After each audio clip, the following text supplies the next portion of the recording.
So my mount for my camera that like attaches the camera to the tripod is magically missing. It is not the first time it has gone missing, nor I'm sure will it be the last, but for now we are precariously balancing the camera on the tripod, and the camera is a little expensive, so we're just hoping for the best.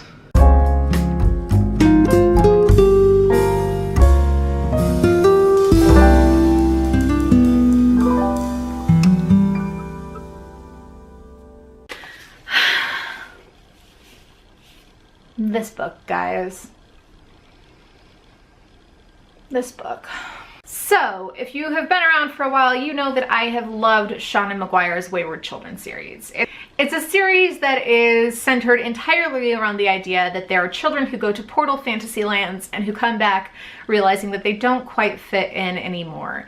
They feel lost, they feel like they have lost their second home, their real home, and so they are sent to a boarding school specifically for kids just like them. So you meet the school counselor Lundy in the first book, Every Heart a Doorway, and she's like this magically, consistently young child. She's like 8 years old, but very clearly not just 8 years old. And it's a little bit of a mystery what happened to her in her particular Portal Fantasy Land adventure. As you find out in this book, Lundy spent her Portal Fantasy time in a place called the Goblin Market. And the Goblin Market is basically exactly like you would expect. It is entirely premised on the idea of free and fair exchange, that everything is has a value, and that value is dependent upon who possesses the item, what they are willing to give for it, and what kind of this magical, mystical market deems is fair. If something isn't treated fairly, you are punished, essentially. You lose a little bit of yourself to the market. Lundy is 10 when she first goes there, and she has no clue what to expect. She's basically just this average little girl. Her father is the principal in her town, and she's always followed the rules. And it turns out that the Goblin Market is a really good place for her in that the rules are fairly clear and that they are extremely rigid. And Lundy kind of goes back and forth between her magical realm and the human or regular world a number of times. Every time she goes back, and there's this person called the Archivist who kind of looks after her. The Archivist is essentially a librarian who keeps track of everybody's debt, everybody's options, and all of the information that flows in and out of the Goblin Market. Lundy has a really good friend there who is finding herself more and more in debt to the market, because you can go in debt. If you happen to do that, you lose parts of yourself to the market. You can maybe earn them back, maybe. And Lundy finds herself increasingly not happy at home. She's so bright, and it is like the 40s or 50s, and no one expects anything from her. She's a girl before her time, really. The story follows Lundy as she becomes increasingly clever, increasingly capable, and as she kind of loses herself to the market in a sense, in that she becomes a creature that looks for loopholes. She is very aware that what she's agreeing to has its limits, which is not normal, of course, for like a 12 and then a 15-year-old girl. I won't lie, I really loved the character build in this. I love the world building. The idea of this market is kind of like a bastion of fairness that is not always the kind of fairness you want, that sees people's needs as what they are, right? It is very clear that the market sees somebody who has a lot and somebody who has nothing and recognizes the difference in value. And I really liked that. And I liked the idea that Lundy is learning kind of the nuances of making sure she's doing what she is told and not necessarily doing more. Not volunteering things that she is not obligated to do, and understanding exactly what it is that those obligations are.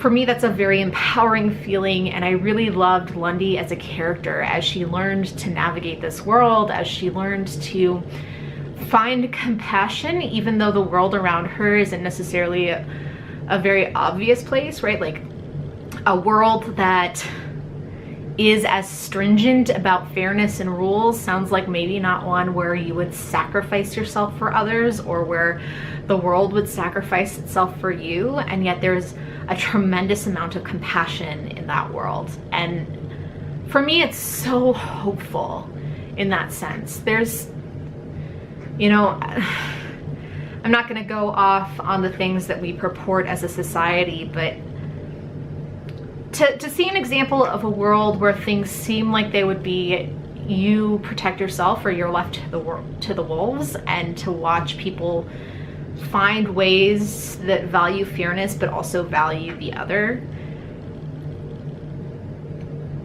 it felt good. And I really loved Lundy. I saw a lot of myself in her. I saw a lot of the people I know in her. Her cleverness, or her compassion, her desire to do more, to be more. She has a horrible resentment for her family in a sense, but also a deep, deep love for them. She wants to be the kind of sister and daughter that the world would want, and at the same time struggles for her freedom and independence inside of those restraints.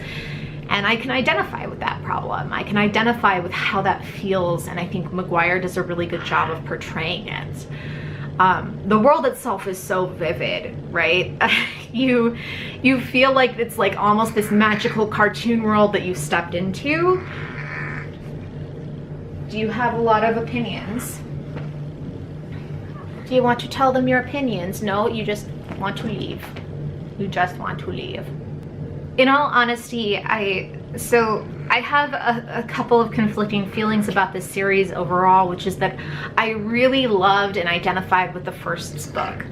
And the second book was good, and the third book was good, but never quite rose to the occasion of that first book that felt like it was speaking actually to me.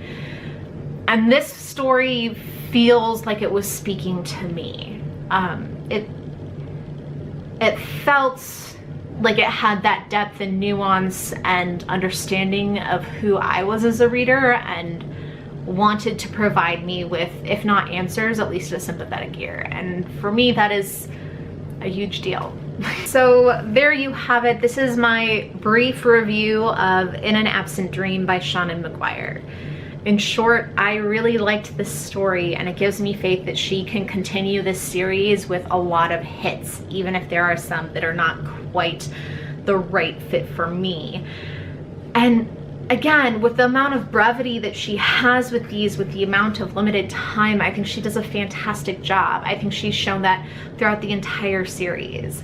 I think that McGuire's world building in this case has been just consistently fantastic and wonderful, and I'm so glad that she continues to do these books.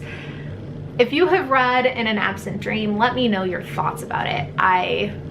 Again, I felt like this book spoke to me, and I'd be really interested to see what you thought about the series overall. So leave that in the comments down below. Go ahead and like this video, subscribe if you have not already done so. And if you want to support me in other places and also support Snortbutt, that's my cat in the back,